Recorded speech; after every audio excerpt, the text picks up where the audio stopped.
প্রথম দিন গেলাম কিন্তু বসার জায়গা পেলাম না। চাচা বললেন, বাবা একটা পার্টি নিয়ে এসো তো। এটা আমার ১৭ থেকে ১৮ বছরের অভিজ্ঞতা। গাছে এই মানুষটি দীর্ঘদিন ধরে খেজুরের রস নামানোর সাথে যুক্ত, অথচ কিনা এই মানুষটার ওখানে গেলে বসার জায়গা নেই। তাই গতদিনে যখন রস খেতে গিয়েছে তখন উনি বলছে, বাপজান বসার যদি কোনো জায়গা হইতো খুবই ভালো হইতো।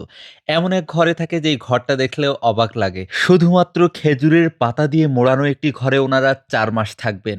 ৪ মাসের এ যেন এক অবাক প্রবাস জীবন। দেশে থেকেও তারা যেন প্রবাসী, নেই স্ত্রী কিংবা সন্তান।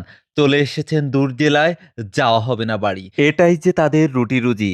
এই মানুষটার জন্য আজকে নিয়ে এসেছে হালকা কিছু নাস্তা এবং একটি বসার পার্টি। এটা পেয়ে উনি দারুণ খুশি। এখন ওনার ঘরে আমরা প্রবেশ করছি। দেখেন কি এক ঘরে থাকে, শুধু খেজুরের পাতা দিয়ে বানিয়েছেন এই ঘর।